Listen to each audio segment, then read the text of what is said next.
Donald Trump's own supporters are now calling for his impeachment in connection with the cover-up of the Epstein files. Not just any supporters, but Donald Trump's former top political lieutenants, but perhaps even more significantly, survivors of Epstein who voted for Donald Trump are calling for his impeachment, for Bondi and Patel's impeachment, and for them to be fired.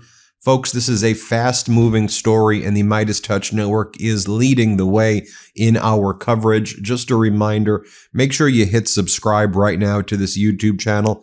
You may think you're subscribed, but you may not actually be subscribed, so double check. Let's get to 6 million subscribers. And as CBS is bending the knee, MeidasTouch is rising. Go to MeidasPlus.com as well. That's our Substack. And check out all of our reporting on the Epstein cover-up there.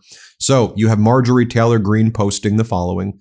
After seeing what was produced in this latest batch 8, dataset 8 of the Epstein files, she writes, "This is horrifying.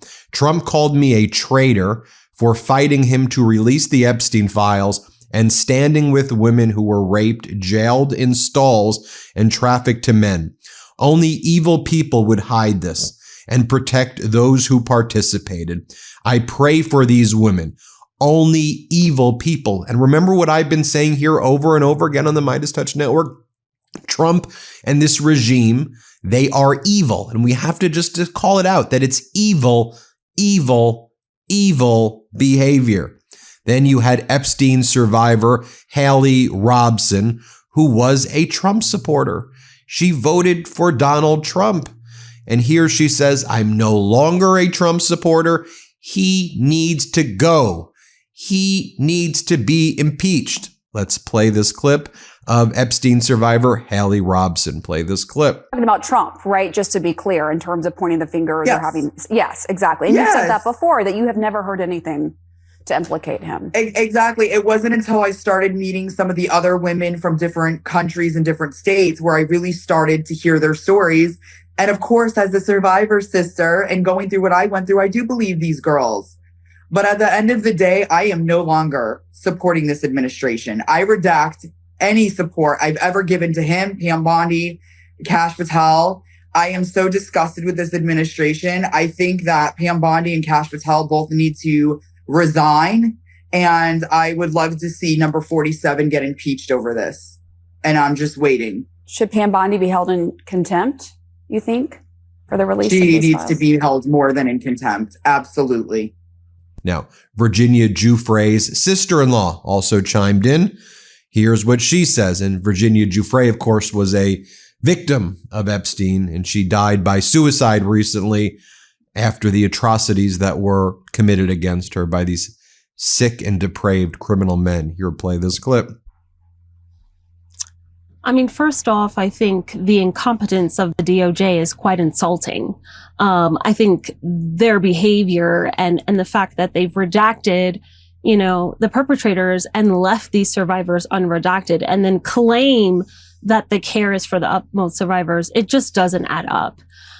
And then secondly, to have the president of the United States care more for people who have operated in this circle, who could potentially be pedophiles, okay, who could potentially be perpetrators.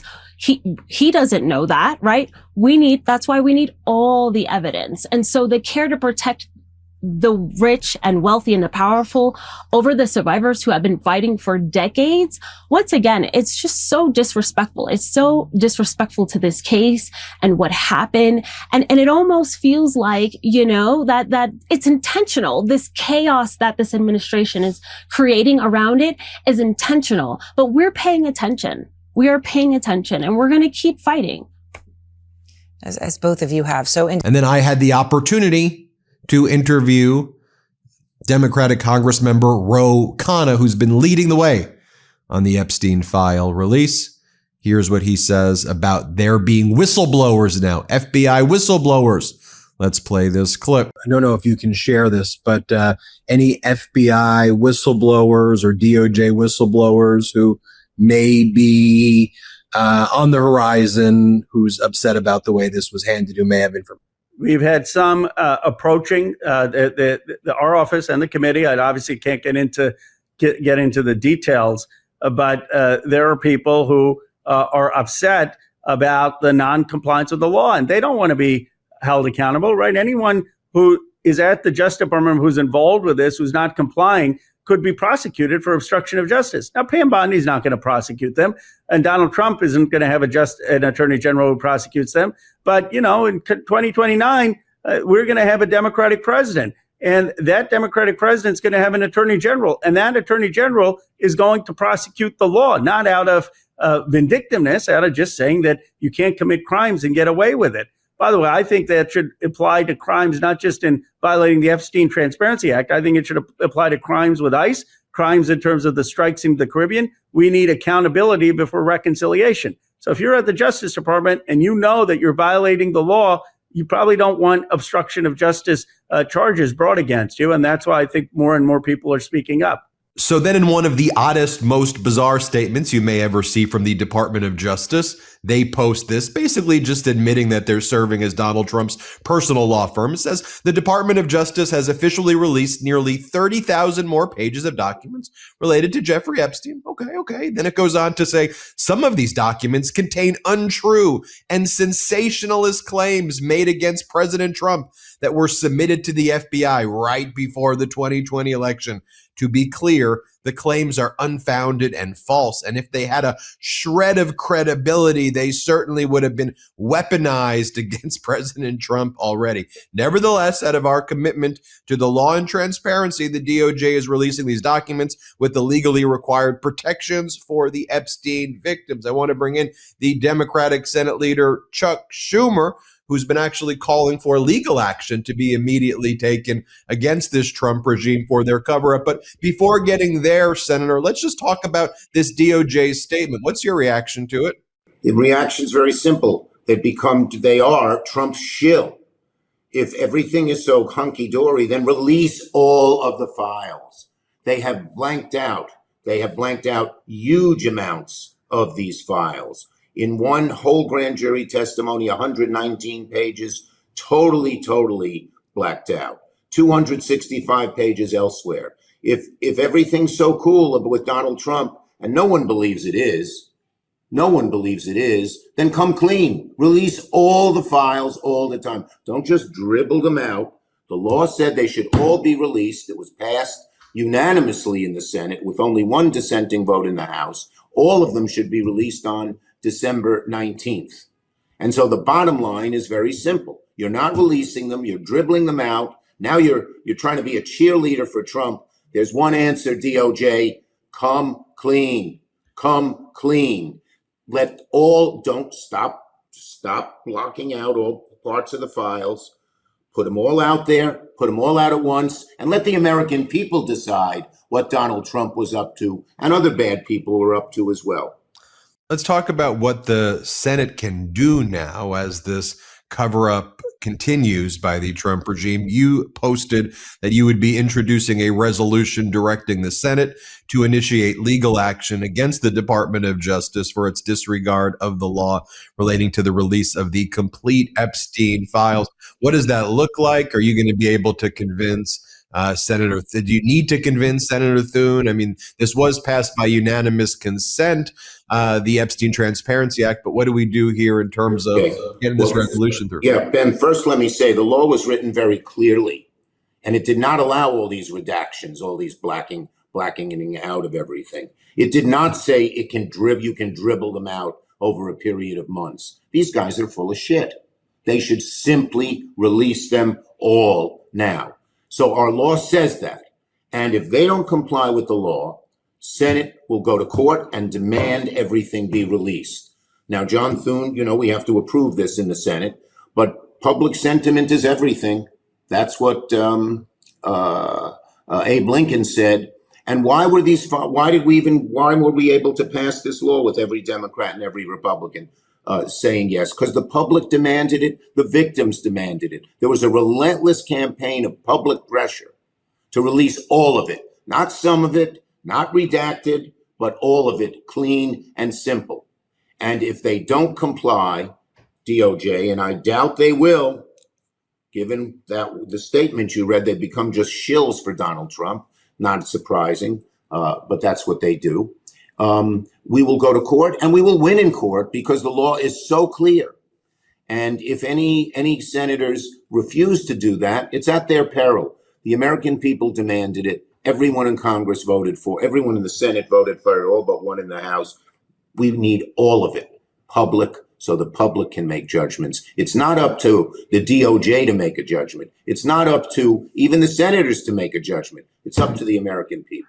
And look, let's talk about, Kash Patel, FBI director, when he's not out there flying around on a private jet on the taxpayer dime with his girlfriend or buying himself a fleet of new BMW X5s, he seems to be lying to Congress. I mean, he spoke to the Senate. He testified there's no co-conspirators. There's nothing in the files about any other people. And as you just posted, because some of the records that are redacted, so we don't know who these individuals are. But as you post in 2019, Trump's DOJ had a list of 10 Epstein co-conspirators. We want to know who are these 10 co-conspirators. Exactly. Why haven't we seen the We memo? want the list public now.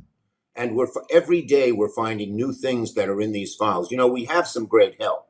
We have some of the people who worked on this case who have now quit the Justice Department in disgust because they don't think the Justice Department is being honest or honorable about this. We have the lawyers from for the victims who are working with us. So we know in large part what's missing, and we're able to make that clear. So this idea that they don't release these 10 co-conspirators, and there may be many more, is outrageous. And we're going to put a lot of heat on them to do that. Right. And I mean, I was watching. It was actually a Republican senator, Senator Kennedy of Louisiana, who was the one who asked Kash Patel the question. And Patel said, nope, no co-conspirators. Basically, we don't, and so these people from this Trump regime, they just show up at the Senate and they just lie. They just lie. They're total, shills for Trump. No one believes them. That's why we asked the files to be in public. The reason that we want all the files unredacted, not blacked out, files to be public, because no one trusts Bondi, no one trusts Patel, no one trusts any of these people to be honest or honorable about this. They just bow down to whatever Trump wants, and we know Trump is a liar and will not want anything to come out, especially when it's about him, but probably about lots of other things as well. Look, before we go, I just want to get your take on we see what's happening with the FBI DOJ here, but CBS, censoring stories right now. You posted about this, that Trump and his billionaire buddies are trying to shape what people see, hear, and believe. This is a crazy CBS. We all grew up with CBS as the gold standard of journalism. Walter Cronkite, everybody's honorable grandfather type person. And here they are. Look, Trump this has an aroma of tyranny. Trump and his minions, the head of the FCC, are trying to pressure the networks to put on TV, all of the media, to put on in the media, in newspapers, and everywhere else, only what Trump wants.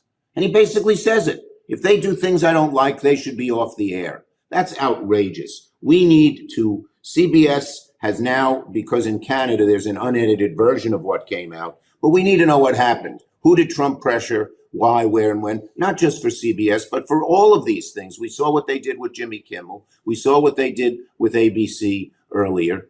I got to tell you, Ben, if you're worried about democracy, there are lots of things to worry about with this administration. But at the very top of the list is their bludgeoning the news media to only have the news on that they want to hear, not what they don't want to hear, to the credit of many. Many journalists have stood up. Kimmel's one of them, but it is really dangerous. I want to thank you for joining us, Democratic Leader of the Senate, Chuck Schumer. We appreciate you. Thank you, Ben. And I didn't know you were a Long Island boy, so that's very nice. Plainview Old Bethpage High School. JFK High School. That's right. Thank you, Senator. Everybody hit subscribe. Let's get to 6 million subscribers. Love this video? Support independent media and unlock exclusive content, ad-free videos, and custom emojis by becoming a paid member of our YouTube channel today. You can also gift memberships to others. Let's keep growing together.